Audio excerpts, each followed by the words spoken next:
नमस्कार मित्रांनो, छगन भुजबळांना मंत्रिपद न मिळाल्याने बहुधा रोज त्यांच्या छातीत बारीकशी कळ येऊ लागलेली आहे, अस्वस्थता वाढू लागलेली आहे।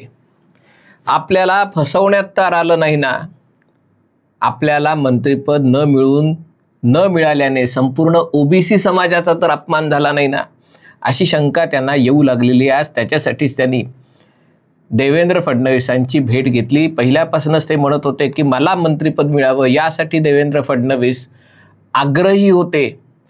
म्हणजे थोडक्यात काय तर अजितदादांमुळे मला मंत्रिपद मिळू शकलं नाही आणि एका प्रकारे हा सगळ्या ओबीसी समाजावर अन्याय झालेला आहे वगैरे वगैरे। आणि आज त्यामुळे जेव्हा ते सागर बंगल्यावर देवेंद्र फडणवीसांना भेटायला गेले तेव्हा चहा बिस्किट पत्रकारांनी चर्चा रंगवल्या की आता छगन भुजबळ भाजपामध्ये प्रवेश करणार आहेत, भाजपामध्ये त्यांना मानाचं स्थान दिलं जाईल, भाजपामध्ये त्यांना मंत्रिपद दिलं जाईल वगैरे वगैरे, त्यांची राज्यपाल म्हणून नियुक्ती केली जाईल, काय काय चर्चा।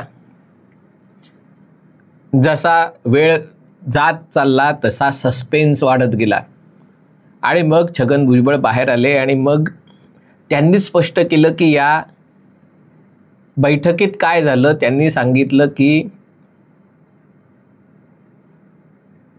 त्यांना मंत्रिपद न मिळाल्याच्या चर्चा मुख्यमंत्र्यांनी माध्यमांकडनं त्या माध्यमांमध्ये ऐकलेल्या आहे। देवेंद्र फडणवीसांनी सांगितलं की महायुतीला जो महाविजय मिळाला त्याच्यामध्ये ओबीसी समाजाच्या मतांचा मोठा हिस्सा आहे आणि ओबीसींचं कोणतंही नुकसान होणार नाही, त्यांना पुरेसं प्रतिनिधित्व मिळेल याचं आश्वासन देवेंद्र फडणवीसांनी छगन भुजबळांना दिलं। पुढे त्यांनी सांगितलं की आता ख्रिसमसची सुट्टी आहे, सांता बाबा तर आपल्याला माहिती आहे राजकारणात कोण आहे, लाल रंगाचा मफलर सांता क्लॉज कोण दिसतं ते, पण सांता बाबा येतो आणि गिफ्ट देऊन जातो लोकांना आणि त्यामुळे अशा प्रकारचं गिफ्ट मिळवण्याचा चान्स ख्रिसमसमध्ये आहे आणि त्यामुळे या ख्रिसमसच्या सुट्ट्या होऊन गेल्या, शाळेच्या सुट्ट्या होऊन गेल्या की मग याच्यावर माहिती घेऊन 8-10 दिवस त्यांनी छगन भुजबळांना कडे मागितले आणि मग साधक बाधक विचार करून, आणि तोपर्यंत ओबीसी नेत्यांनाही सांगा की काळजी करू नका, आपण पुन्हा भेटू। आता छगन भुजबळांना भाजपात यायचे वेध लागले असतील, आहेत की नाही मला माहिती नाही, अर्थात ते वेध लागले म्हणजे मंत्रिपद मिळालं तर ते भाजपात येतील, अन्यथा भाजपामध्ये काही त्यांना चैन पडणार नाही। म्हणजे जहा नाही चैना वहा नाही रहना असं म्हटल्यावर जहा नाही मंत्री पद वहा नाही रहना हे जास्त अधिक संयुक्तिक ब्रीदवाक्य ठरू शकतं। त्याच्या मागे असा विचार असू शकतो की भाजपा आता एक ओबीसींचा पक्ष आणि देवेंद्र फडणवीस ओबीसींचे मोठे नेते असं झाल्यामुळे छगन भुजबळांच्या अन्यायाला देवेंद्र फडणवीसच उत्तर देऊ शकतील, त्यांना न्याय देऊ शकतील। आता छगन भुजबळांना या गोष्टीचा विसर पडला की काय की भाजपा हा हिंदुत्ववादी पक्ष आहे। भाजपात अगदी हिंदुत्ववादी किंवा कमी हिंदुत्ववादी किंवा हिंदुत्ववादी नसलेले लोकही आहेत, पण असे लोकही हिंदू देवदेवतांचा अपमान करत नाहीत जसा छगन भुजबळ वेळोवेळी करतात।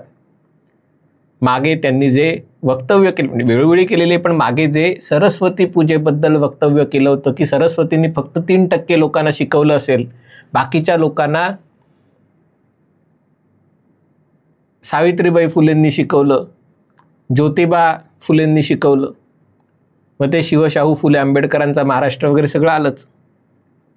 आणि त्याच्यामुळे शाळेमध्ये सरस्वती वंदना न करता सावित्री वंदना करा किंवा महापुरुषांची वंदना करा वगैरे असं ते म्हटले होते 2022 सालचे, आणि तेही शरद पवारांचा बालेकिल्ला असलेल्या YB चव्हाण सेंटरमध्ये ते बोलले होते। हे वक्तव्य अजूनही महाराष्ट्र विसरलेला नाहीये। सरस्वती ही विद्येची देवता आहे, ती हिंदूंची देवता आहे पण ती विद्येची देवता आहे। आणि 50च्या पूर्वी भारतात कोणाला लिहिता वाचता येत नव्हतं, फक्त 3% लोकांना लिहिता वाचता येत होतं. हा जो समज आहे तो चुकीचा आहे. महर्षी वाल्मिकी कोणत्या समाजाचे होते? वाल्या कोळीचे वाल्मिकी झाले होते.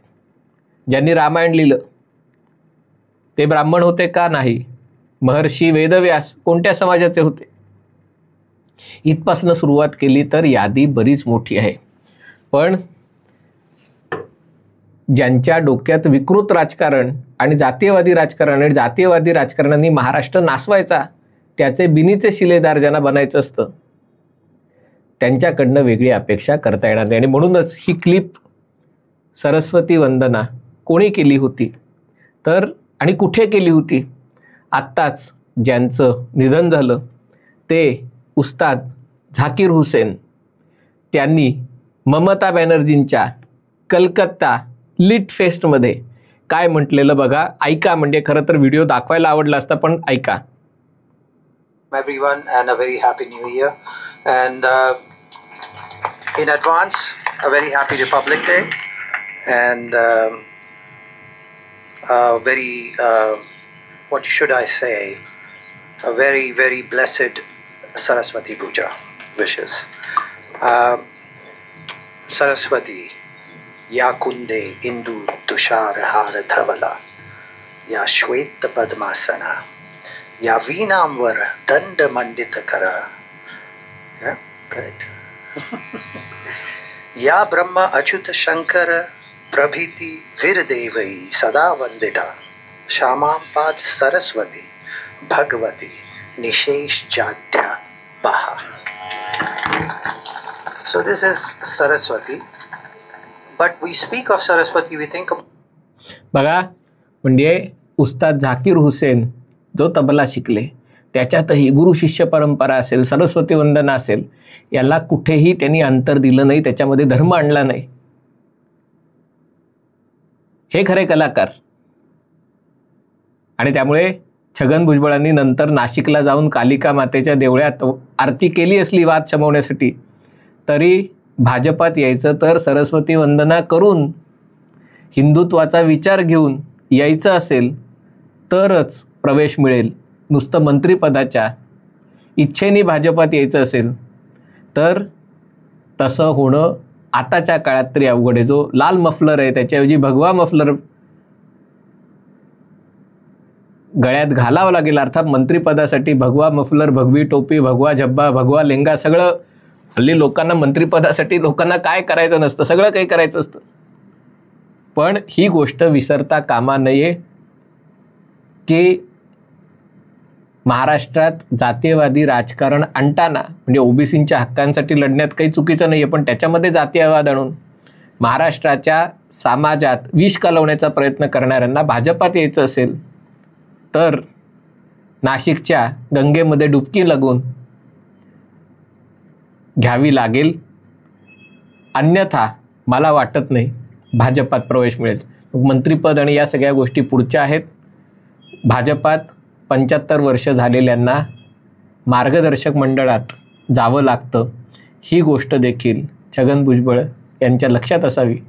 पण तरी देखील देवेंद्र फडणवीस त्यांना मंत्रिपद देत असतील आणि राज्याच्या जनतेची सेवा करण्याची संधी देत असतील तर अर्थात तो त्यांचा निर्णय आहे. पण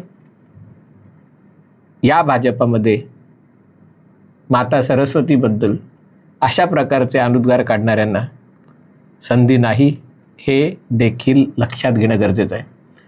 हा व्हिडिओ केवळ आपल्याला झाल्या गेल्या आणि बाकीच्या तर बऱ्याच गोष्टी आहेत त्याच्याबद्दल न बोललेलं बरं, पण या गोष्टीची आठवण करून देण्यासाठी केलेला आहे. हा व्हिडिओ आपल्याला आवडला असेल तर कृपया लाईक करा, शेअर करा आणि चॅनल सबस्क्राईब करण्याची विनंती.